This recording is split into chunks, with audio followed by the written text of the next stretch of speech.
Tonight we have a very good friend of mine who I've served in the House proudly with for almost 4 years now. She's very reliable, and she has the one key component that we all need when we're going to send somebody down to Washington, and that's the requirement of a spinal cord that actually stands straight up and doesn't turn to linguine under pressure. So I'm proud to serve with her. She's, for those of you who don't know, she's a Harvard University grad. She's a Tufts grad.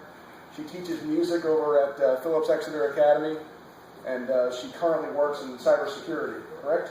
Well, not anymore because I'm campaigning all the time. Okay, so she's full-time dedicated to the campaign. Hopefully we'll make it to the general election and kick the crap out of Annie Cuthard, and that's actually my prediction. You can put that on your website. Without further ado, standing between you all and her, Marilinda Garcia.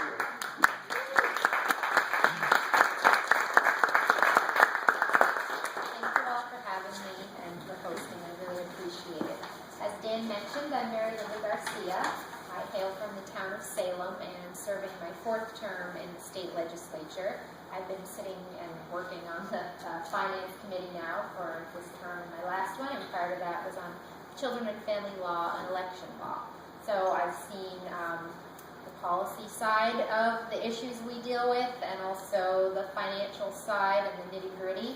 And then, of course, on the House floor, we all get to enjoy the combination of forces and do the best we can, at least those of us in this room, to be good stewards of the taxpayer resources and maintain the constitutional obligations that we've sworn to uphold.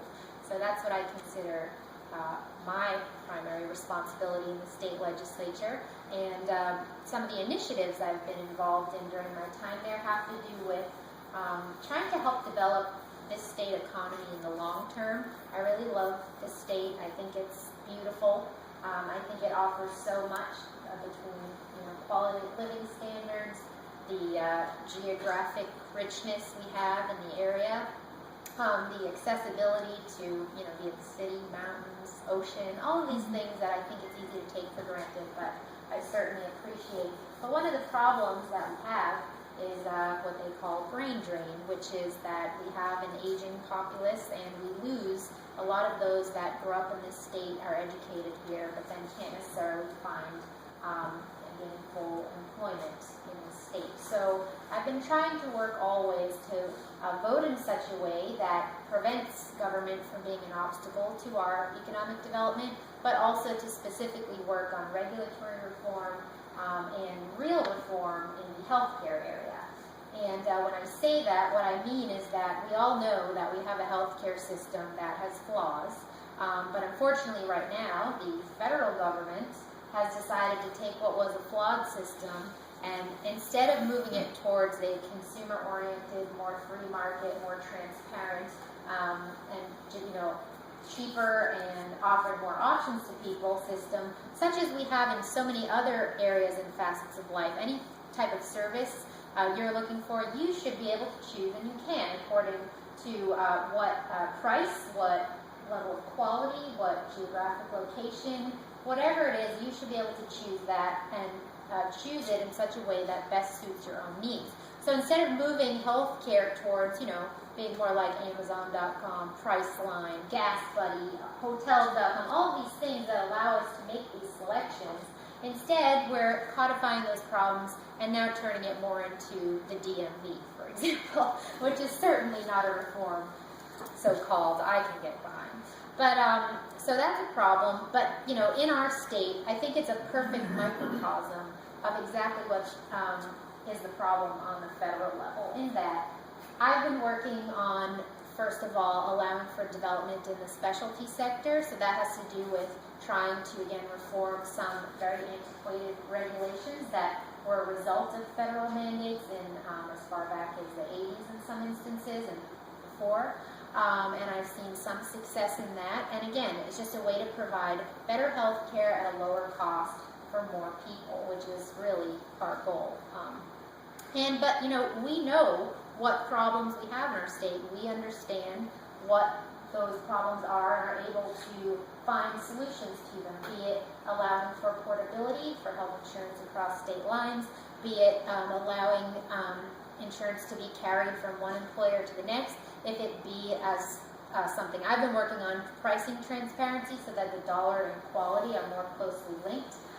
These are all things that we as state legislators, as community leaders, as business leaders, and as healthcare providers and medical professionals can get behind. But what has happened is that all of our efforts are thwarted by federal representatives that, frankly, just want to do the same as they do in every area and industry and treat us all with a broad brush. Mandate that New Hampshire is going to be treated the same way California is, as is Wisconsin, as is Florida. So what that does, it doesn't allow us to actually reform and fix our problems, but it just creates more.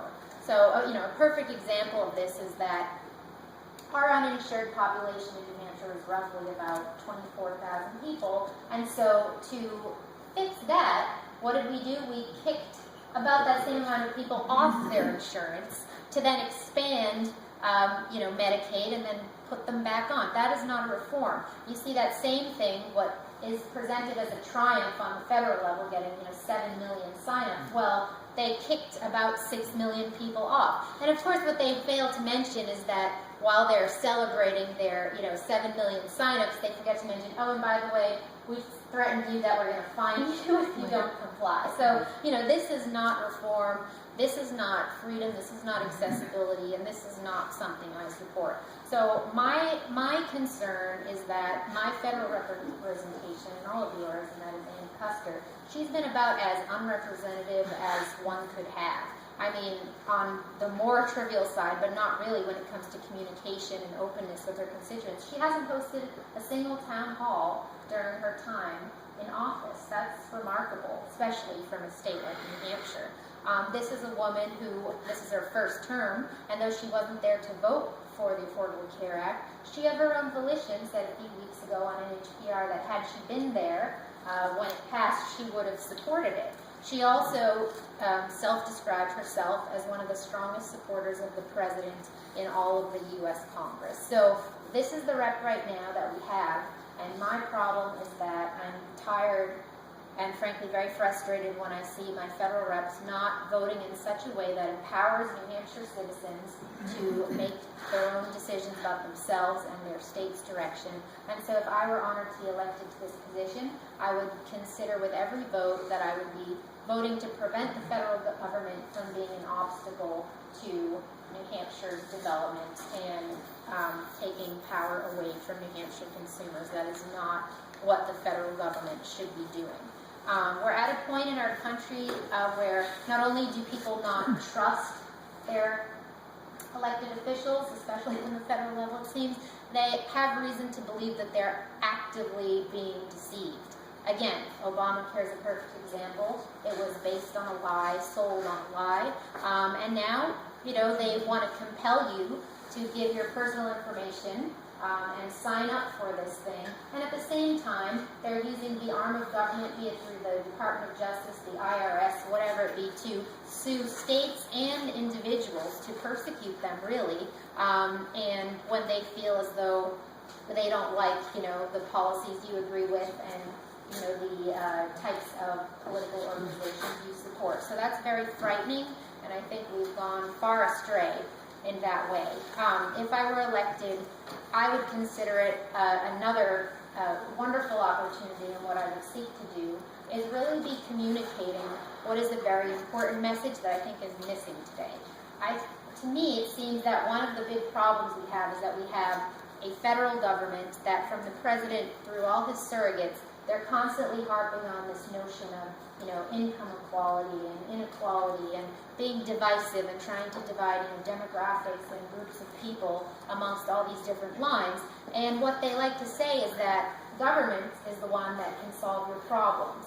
And further than that, they say that what they're trying to achieve through the government and to help you is equality of outcome. They're saying if there's inequality, what we have to do is achieve equality of outcome. Well, I know that when they try to do that from the federal government, what that means is that everybody is reduced to the lowest common denominator, because what you're doing is preventing those that want to get ahead and those that want to exceed what is a, standard, and, take risk and innovate and all of these things that I think have made our country the exceptional one is today, that will be prevented when the federal government is in the business of mandating equality of outcome. So what I would like to do is be communicating that we need to get back to a place where America offers equality of opportunity. That is what has made our country the one it is today. That's why I'm so proud to be American, and that's why I think we still have a chance to continue being, a shining light in the world of freedom and prosperity and opportunity. But we do have to make some changes at the federal level first. So with that, I really appreciate you having me here. I have a website, which is marilindagarcia.com. That's spelled MarilindaGarcia.com.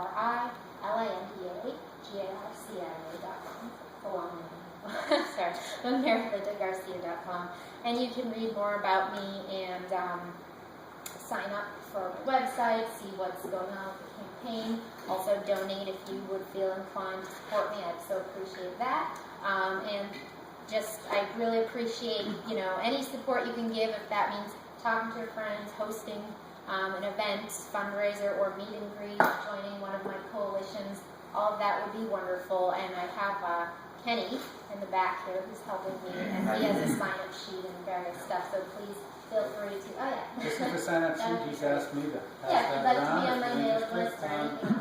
You don't have a pen there? Thank you. Stick the pen there. Okay. So that's